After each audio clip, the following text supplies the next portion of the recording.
see the world through other people's eyes. Now, empathy is a quality of character that can change the world. Hi, it's Edwin Rutsch, and this is Dialogues on How to Build a Culture of Empathy. And today I'm here with three students from the California College of the Arts who are going to do are working on an empathy project. So we're going to do some kind of an interview. I'm not quite sure what we have in mind here, but we're going to just kind of let it evolve. So do you want to just kind of start and tell me what you kind of had in mind, and introduce yourselves as well?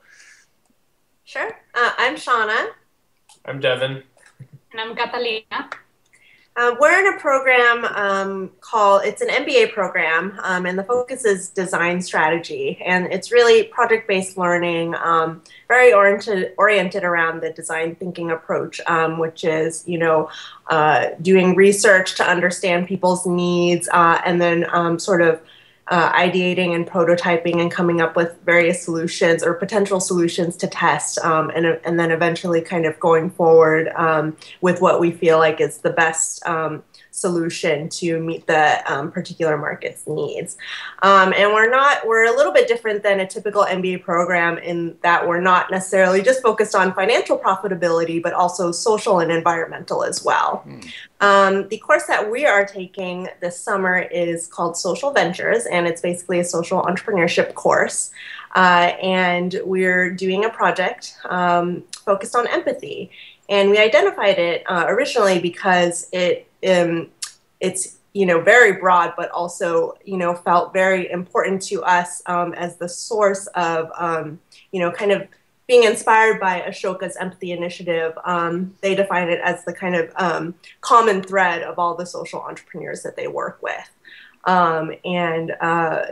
Basically the source of compassion and sort of, doing well, in all the different kind of social entrepreneurs that they work in. So I guess our project is basically, we're still exploring, we're still in the exploratory phases. We're doing some secondary research right now and talking to some experts in, economics and theology and psychiatry.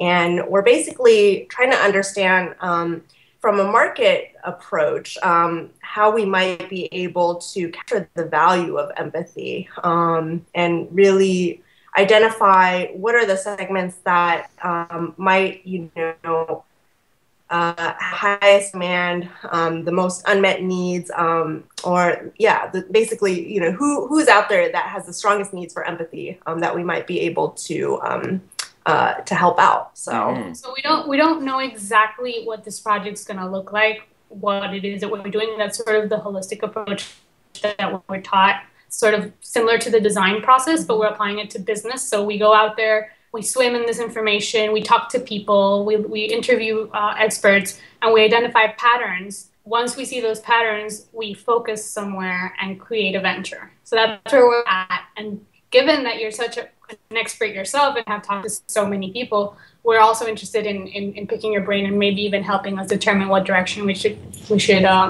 go forward with.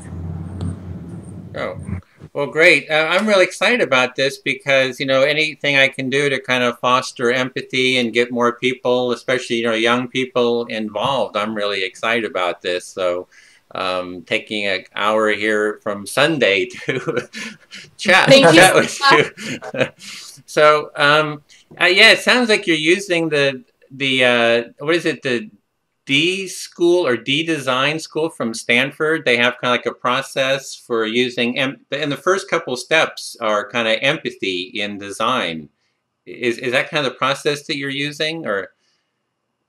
Oh, and it kind of comes from Stanford, and I think like IDEO from that kind of background. Because I've been really interested in that. I've been wanting to interview the people who are around that, who designed that process. So this is really interesting to kind of talk to you about it and just kind of see what what your interests are and what what you've learned about the process itself. The one question I had, one thing I was thinking about is, besides interviewing some of the people who kind of are using this, and I can't remember the CEO from IDEO, what's his name? Do you know? It could be. Yeah, I was going to see about interviewing him about the process. But it's like somehow to take that empathic process to turn it on itself to create a movement, to create a culture of empathy is something I was interested in.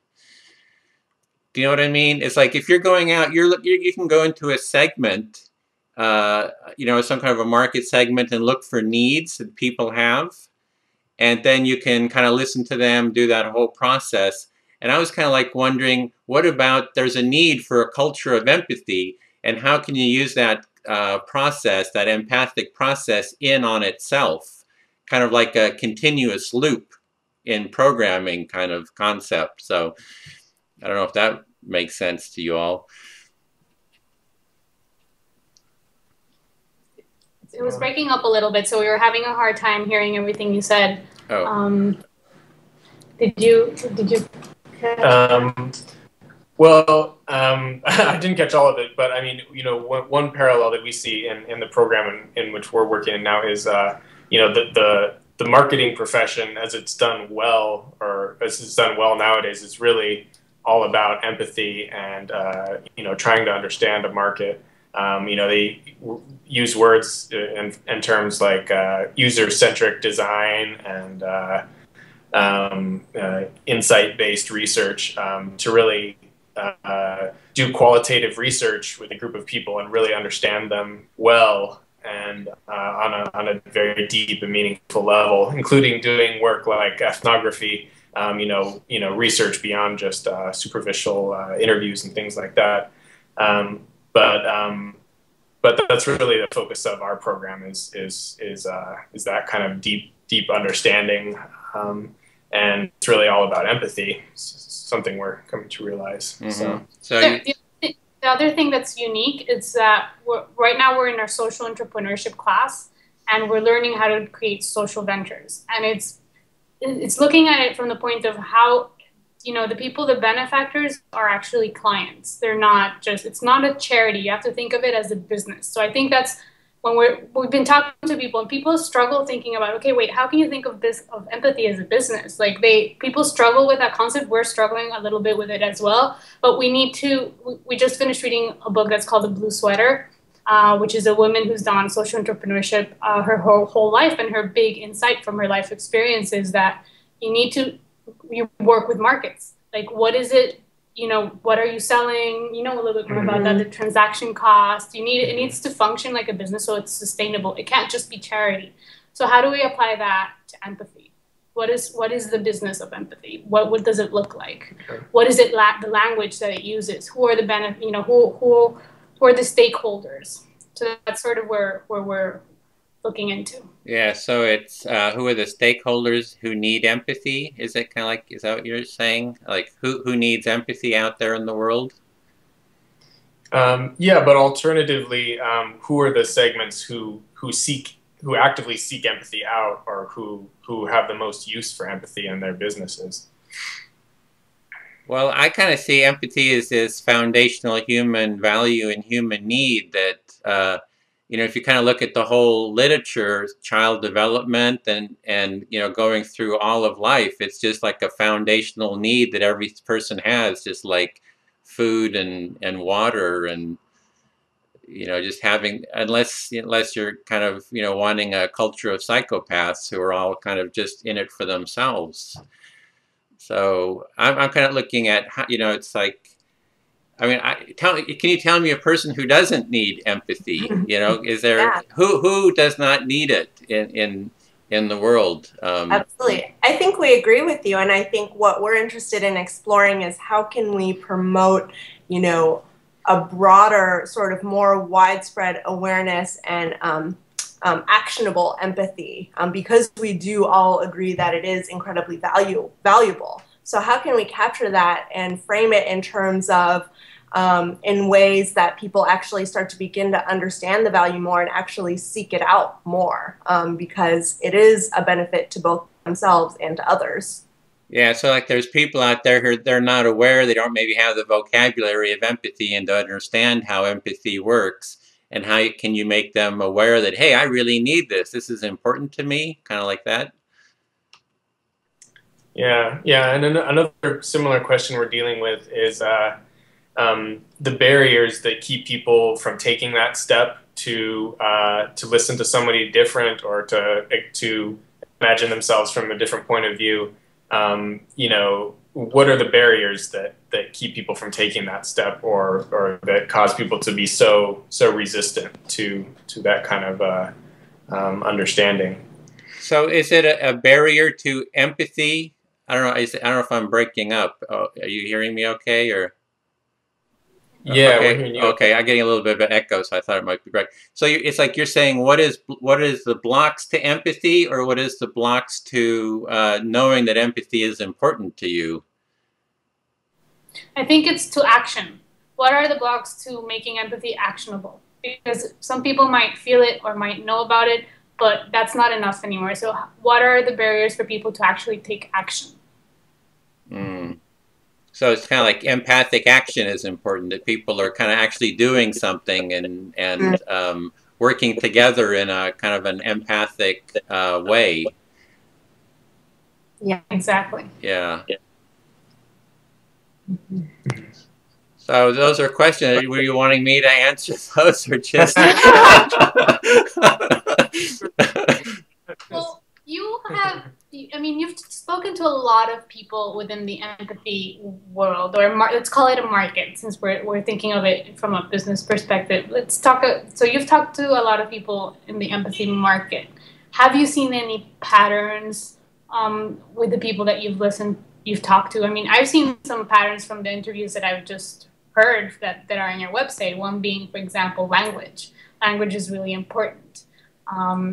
So, and I don't know, and I'm a bit hesitant to speak about this because we were just having a conversation about it, but because it could be, I hope it wouldn't be disrespectful to anyone, but if you were to think about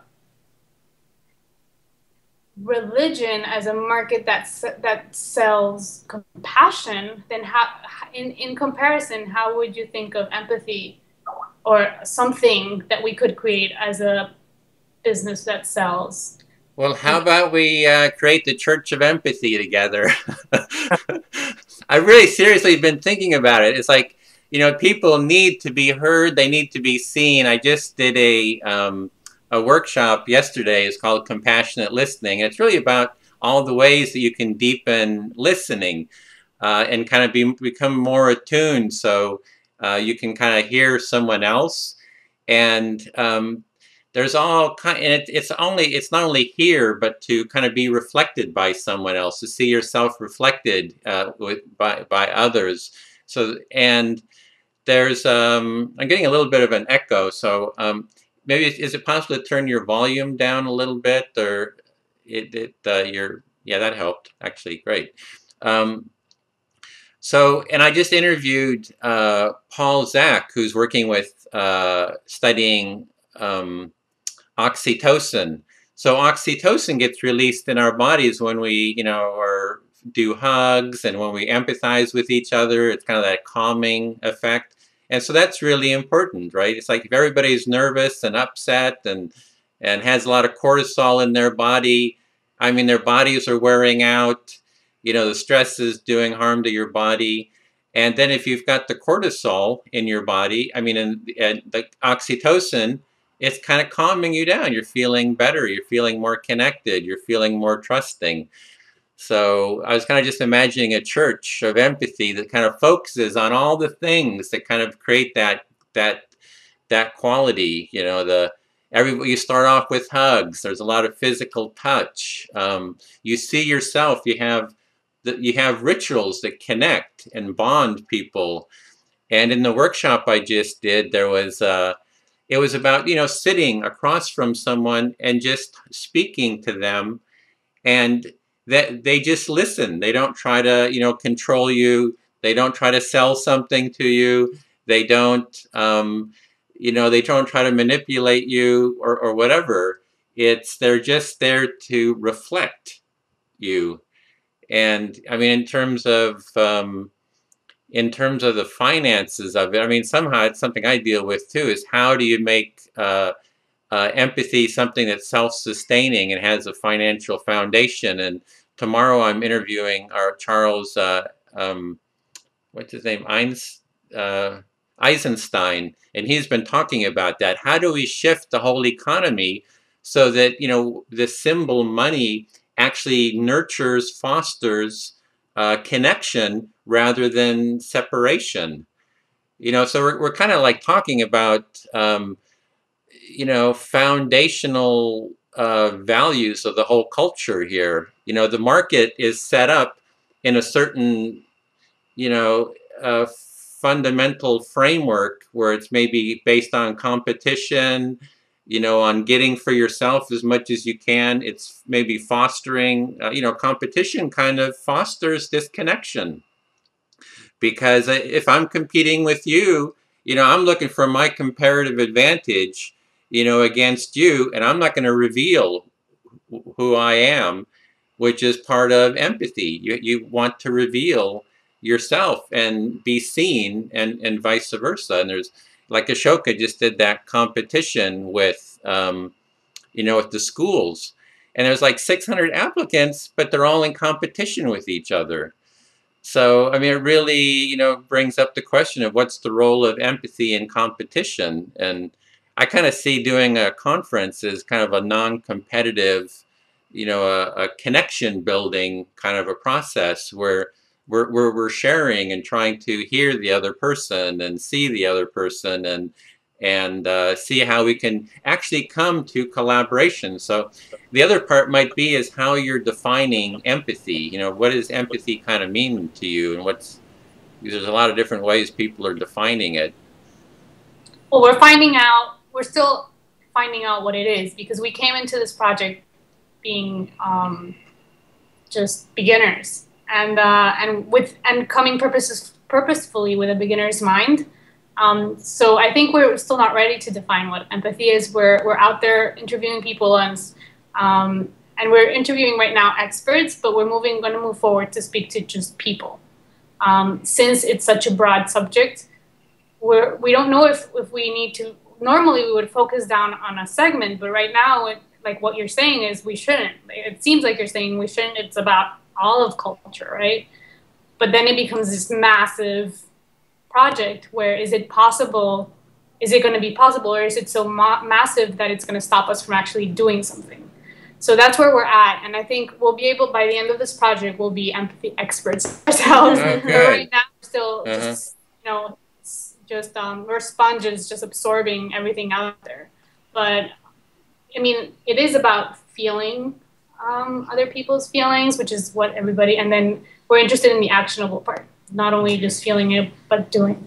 Okay, well, I could just give a little outline of what I've kind of come across. I've talked to a lot of these, you know, people about empathy and the definition, and kind of I've got like 4 parts to empathy. The first part is self-empathy, which is mindfulness, you know, sensory awareness. Like if you know, one way is just to close your eyes and just scan through your body. You know, what are you feeling? You know, feel your breath. If you take a deep breath, how does that different in your body? You know, what's going on? It's kind of just becoming more attuned to the sensory awareness. And there's all kinds of ways of doing that. There's the mindfulness practice, you know, yoga, acting, you know, dance, the arts.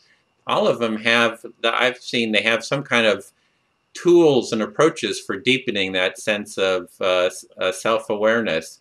Then as we become kind of calmer, more relaxed, we kind of open. Our awareness opens, that we can kind of take in others. Like if I'm very afraid, I'm kind of pulled in on myself and I'm not aware.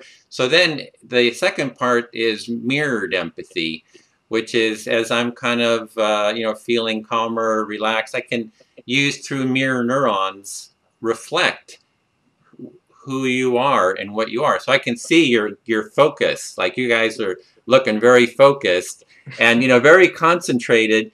And, you know, I mirror, and now you're laughing because you kind of, right? So within me, when you're focused like that, I can literally feel the focus, because my mirror neurons are mirroring your actions, physical actions, which are also reflected in emotional actions, which kind of translate into felt sensations.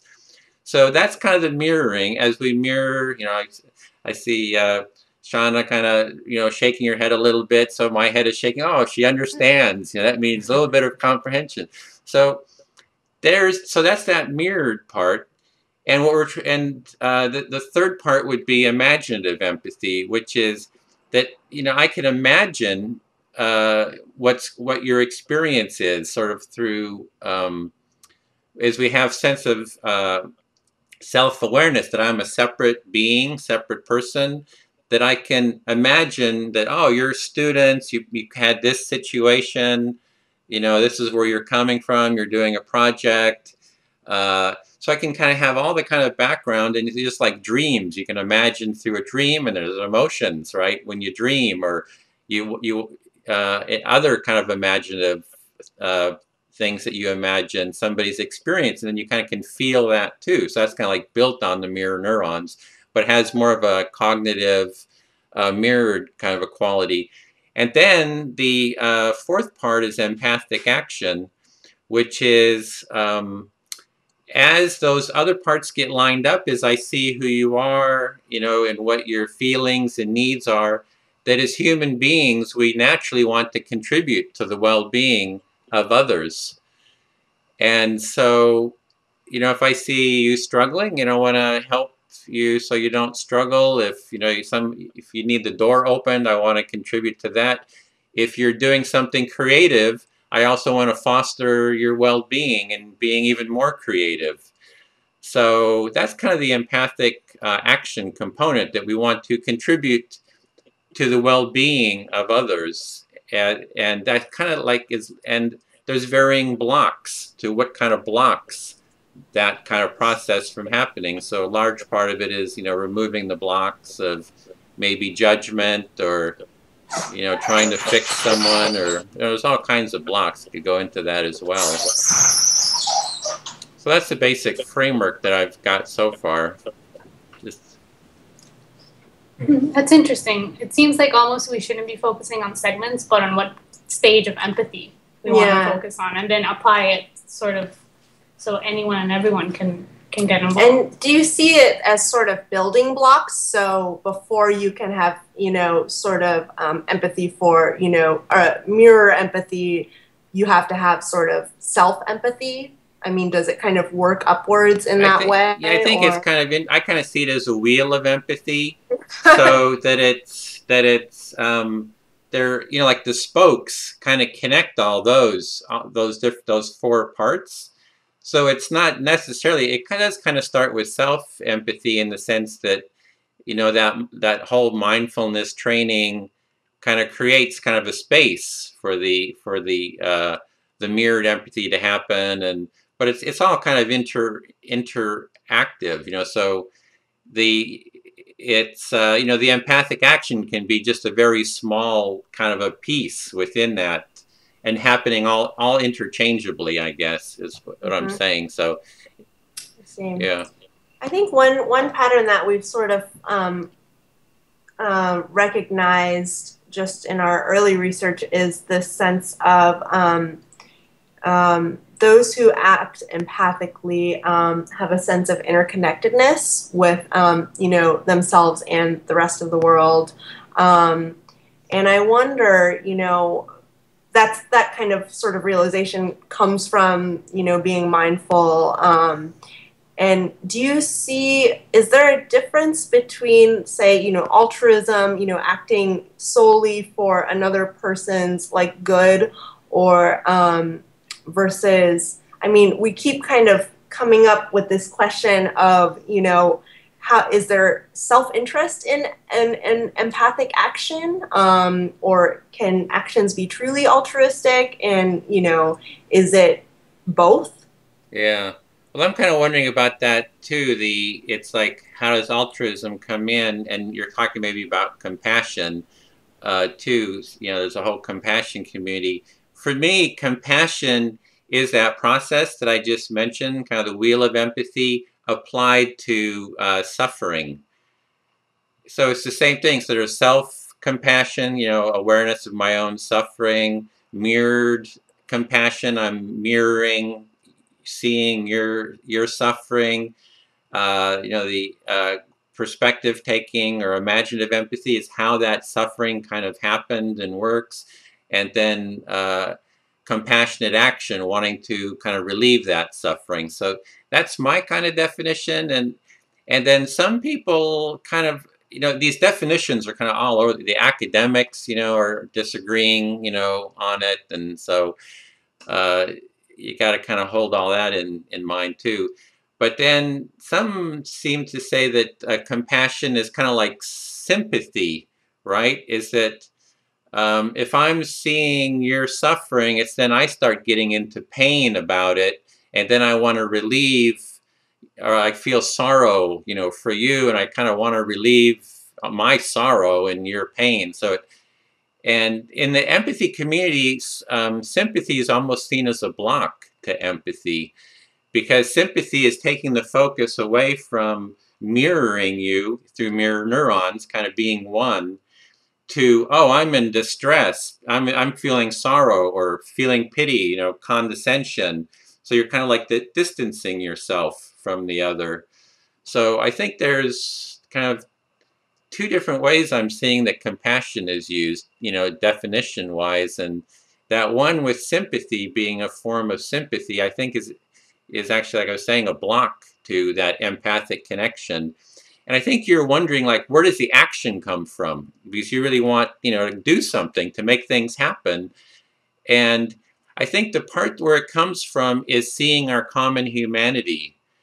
So if I can see your humanity and my humanity, and I can hold both of those at the same time, then as we do action together, we kind of negotiate and work together, but always holding the other's well-being as well. So kind of holding both my well-being and your well-being at the same time. So it kind of transcends self-interest in that sense, that it's not self-interest because you and I are kind of like one, you know. So yeah, that would be a good way of putting it. Oneness, that we have a need for oneness because it's, you know, I mean, you can feel it. I mean, you can kind of feel the need. I mean, the loneliness, you know, alienation, disconnection, it's very painful.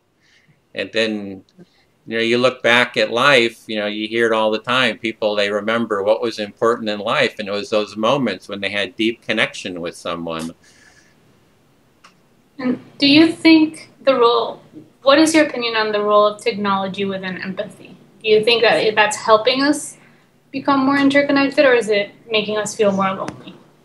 I kind of see that if we value technology, I mean, if we value empathy, that we'll use the technology and transform it into something that supports empathy.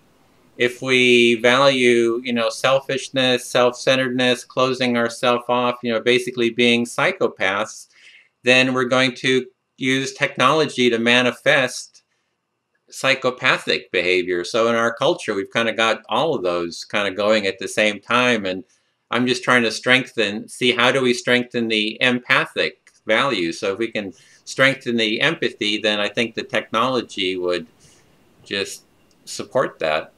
So technology is just a reflection of culture then? Yeah, it's kind of how I'm seeing it. How can we create the conditions to strengthen an empathic culture? Yeah, I say that's my question for everybody. I say, how do we build? I just call it, how do we build a culture of empathy? Yeah. You know, and you know, I've started putting together a page on that. I'd love to work with you. Go down the list at some point.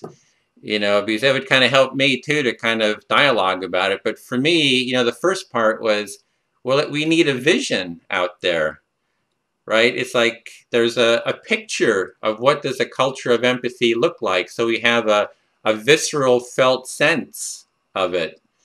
And some people I've talked to, they said the best way to build a culture of empathy is to get people to really feel it. That you just sit across from someone else and do some of these exercises, and you're sharing this deep sense of who you are and being seen by someone else. And people tell me about, they went to a workshop and they felt that sense, and they'd never felt it before. They'd never been seen and felt like that before. And it's like they say, this is what I want to do with the rest of my life, is, you know, start working on this, learning more about this, nurture it, you know, do workshops. And so that's part of it, which is kind of like the vision. Then the other part is the intention. It's like, I wonder, how do we get people to have that grounding, that intention, that this is what I want to do. And it seems to come back to the felt sense. You know, you've got to just find ways of getting people to really feel the empathy in their own body and how good it feels. You know, it's like, ah, this feels so good. It's like,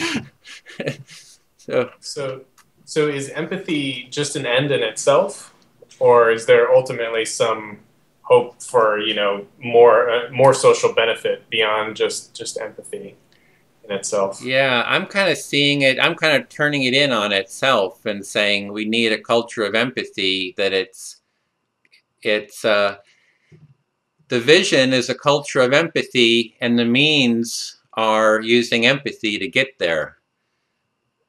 You know, there's like, you know, there's all these isms that it was like, you know, communism. We need, you know, caring, everybody thinking about everybody, but the means justify the ends. You know, violent means, and, you know, justify these good ends, but it doesn't work because the means are the end.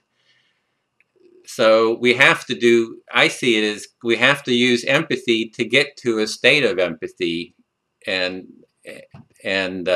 So I see it a little bit as kind of like an end in itself, too, I guess is what you're saying. It's like, you know, what other ends are there? Like, what would you, I just wonder what you're seeing as other ends in existence. Yeah, I mean, I don't know. I guess, you know, you could start defining very specific things like, you know, fewer civil wars or less violence in the world. Things like that. Those might be ends that are the result of an empathy of culture, or culture of empathy. Yeah, there's a great quote that I love from Johann Galtung, he started a lot of these peace and conflict studies, you know, in the different university. And he says, peace is resolving conflict with empathy, nonviolence, creativity, and it's a never-ending process. So when you're talking about the violence, and, you know, Simon Baron-Cohen, who wrote the book, The Science of Evil, he talks about that too. It's like conflicts is really a lack of empathy. If you have empathy for someone, that conflict, that violence is a manifestation of a lack of empathic connection between people. And if you bring people together, like I've got friends through the Compassionate Listening folks in Seattle, they go to Israel and Palestine, and they bring, you know, Israelis and Palestinians together in this circle process.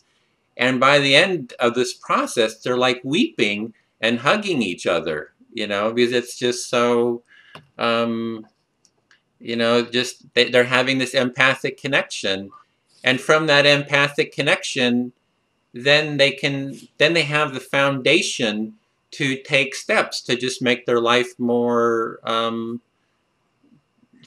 more wonderful, I guess, for more well-being. You know, you say, oh, here's some problem.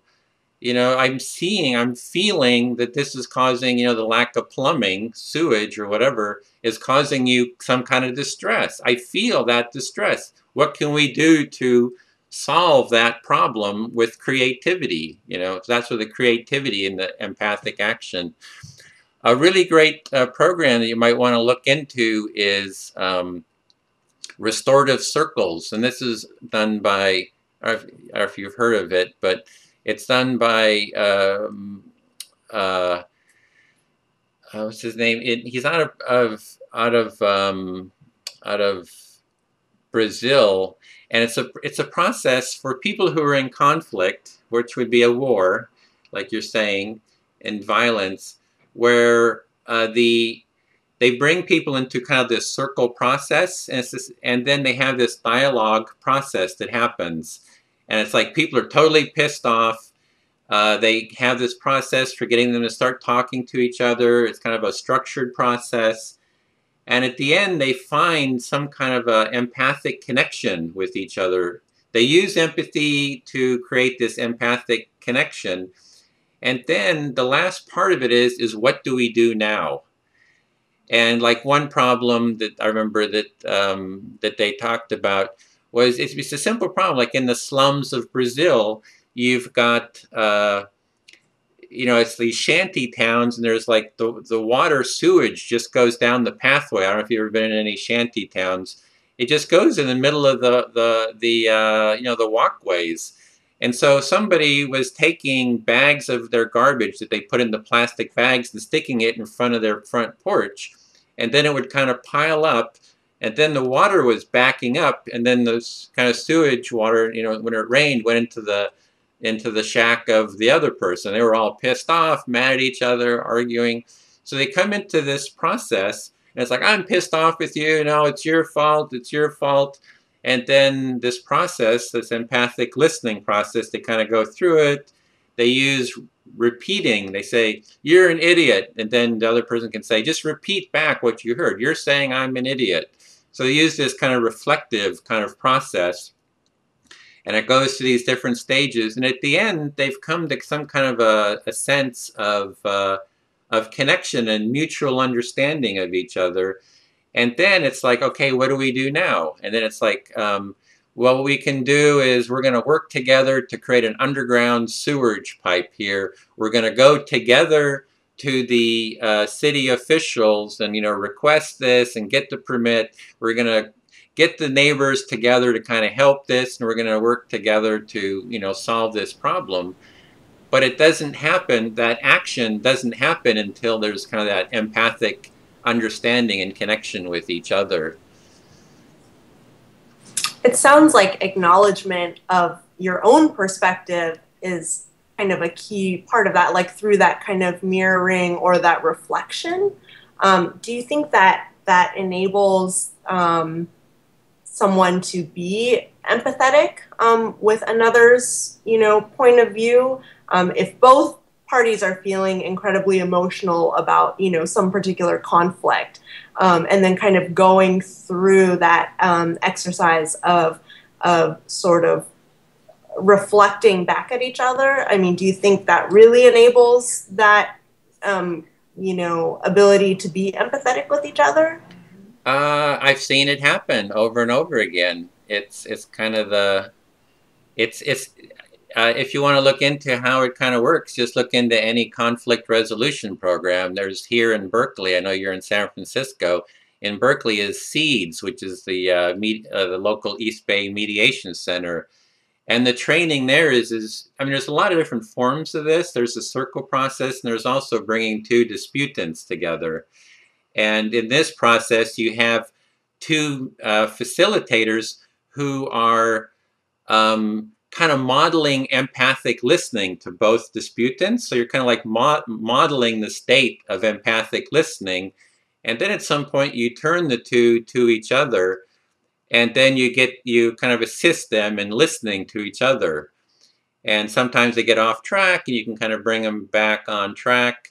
And then at some point you'll see, I mean, I've seen this over and over again, they find some mutual point of understanding and connection. Like, oh, friendship is important to me. Yeah, friendship's important to me too. Creativity is important to me. Oh yeah, creativity is important to me. So what can we do to create a relationship that's more based on this creativity? Or how can we create a relationship based on this friendship? And what will we do? And so it can be a simple thing like, you know, a tree is hanging over the neighbor's backyard, and, you know, they're afraid it's going to fall and kill their kid, and they're in dispute. And then the neighbors get together, they talk, and then they say, well, you know, we'll kind of work this out, and this is how we'll do it. So I don't know if that quite answered your question, but it seemed that your question seemed to be around sharing your own sense of self, right? It's like you want to hold both yourself, your humanity, and the other person's humanity kind of as equals. It's not that, hey, I'm going to sacrifice my truth to hear only your truth. It's like the goal or vision is really to hear both truths as deeply as possible, and for that connection to kind of take place. I kind of think of that wheel of empathy, kind of a model. If we're kind of like a funnel, you know, of two people, that we're kind of superficial, and the wheel of empathy kind of allows us to get deeper and deeper and deeper to a deeper kind of sense of our common humanity. And then it's out of that common humanity that, you know, the best empathic action takes place. Do you think it's just you think it's more difficult in cases where two different parties have, you know, very strongly held ideologies, you know, very emotional, instinctual ideologies, like political or religious, you know, is that just a deeper ingrained version of the same kind of thing? I think so. I think it's, I mean, I want to do more work around that, because I've been to both the Democratic and the Republican state conventions here in California. So I went down to San Jose when the Republican state convention was there, and I said, yeah, tell me about empathy. You know, what's the role of empathy? And then I went to the Democrats, did the same thing. And they're both just kind of screaming and yelling at each other, and are basically manifesting the same thing as, you know, like a family dispute or something. It's the same dynamics, but just taken at a larger level. It's the exact same dynamics, as far as I can see. So, I mean, I think empathy has played a huge role in conflict resolution. So that's a big, I guess, segment we could call it. Mm-hmm. And there's all, what would you call it? What type of activities are going on in the preventative part of it before it becomes conflict resolution? Yeah. And what type of activity have you seen that's going on after it as well? Yeah, so like before conflict, you know, pre-conflict. So what kind of activities can you do to kind of head off conflicts before they happen? Like that would be like, yeah. I've spoken to people who are doing things before, you know, preventative. I think that's that's that division behind that whole Ashoka's Empathy in the School initiative, right?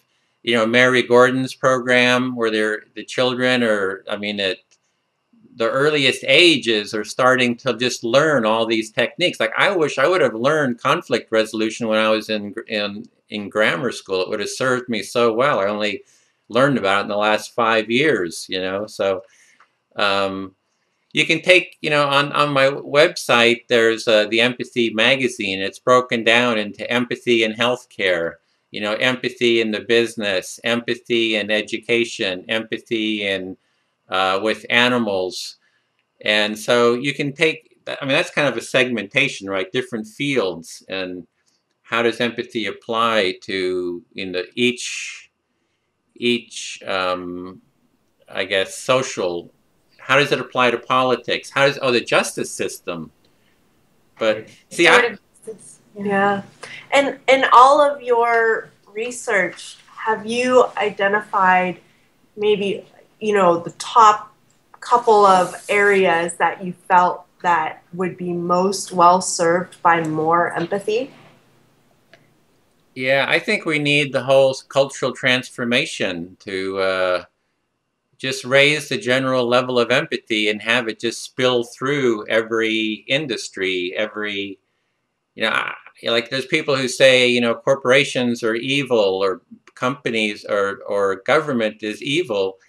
And I think that we need to transform corporations so that their cultures of empathy, transform government so that the primary goal of government is to foster empathy between the citizens, you know, because it's just people who make up corporations, people that make up the government. So I don't know if that wasn't really your question, but what was your question again? What was your...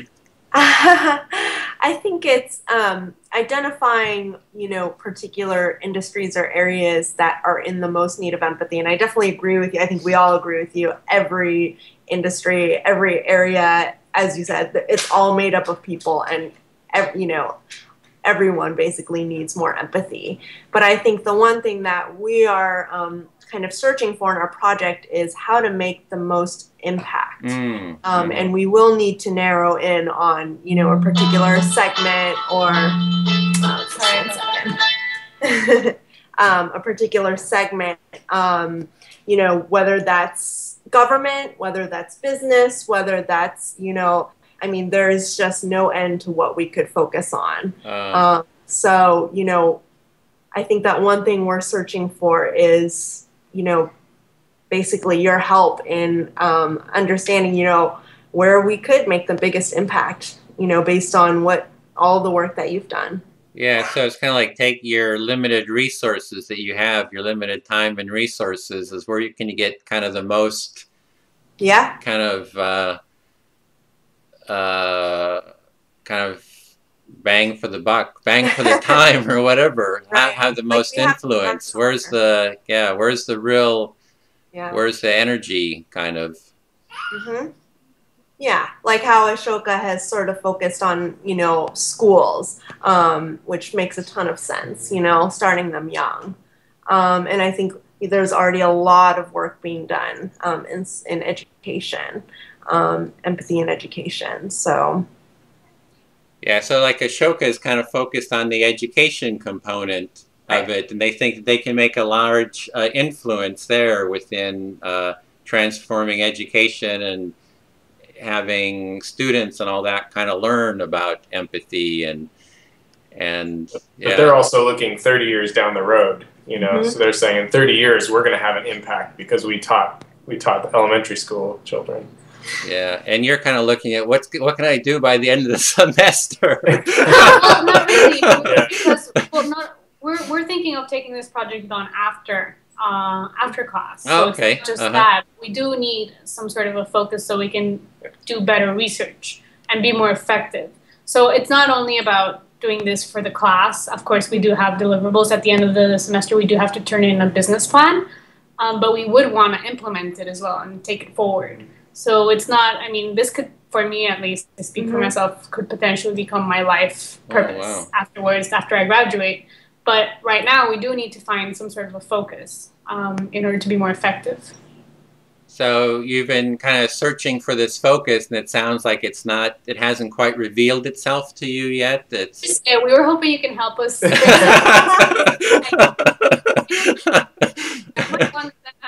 We don't know where to go. Help us, drowning here. We're very upfront about that. What's that? We're empathy students. We're very upfront about that. We don't pretend to be experts. Yeah. So what to do? Yeah, you know, I've been kind of looking at that myself because I have pretty limited resources myself, and it was like, you know, what's the most.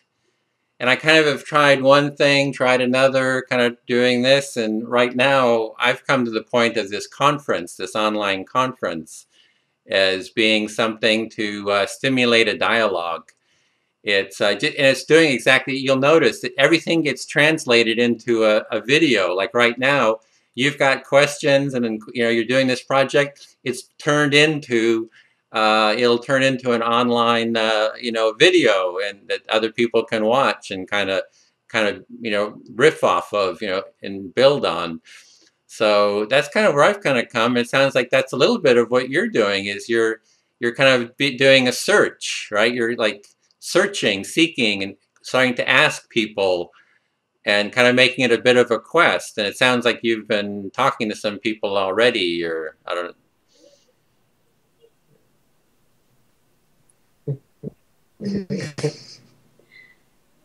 Yes. So what are you thinking in terms of people to ask? I mean, you know, one thing I had thought of was that if you're doing kind of interviews and things about empathy, I'd love for you to record them like this, and we'll add them to our, you know, conference page too. Yeah, how do you do? Well, we can talk about that later, but how the technicalities of that. Yeah. So I guess having about 10 minutes left, I don't know, words of wisdom, anything that you can, last words, or even we would love to learn about your like in our program, they teach us a lot about failure, like fail early, fail often. It's actually a good thing. Perhaps you can tell us what your journey and what has worked for you and what hasn't. Because are you doing this full time now? Yeah, I do it full time, and I'm actually doing it kind of burning through my inheritance. So when you're talking about self-sustaining and kind of a business model, I mean, it's really, I really resonate with that, because I would like to actually do a sub-conference on how to finance an empathy movement. Because somehow there's so much money for the military and all that kind of stuff, is how do we create, the financial foundation, within the social system that actually propels empathy forward. So, for me, it's just, I just keep going forward. I just have the sense of the importance of empathy, and the intention, and it just kind of like drives me forward. So, I just interviewed George Lakoff.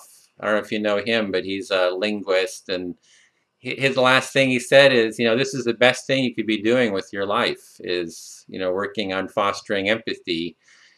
And it seems to me it's like the most important thing for humanity at this point in time, that it's like the most important value, if, for humanity kind of go forward, is to create this environment of empathic connection between all people on the earth, between, people in their relationships, connection to yourself, connection to the environment, to existence. So that kind of keeps me going.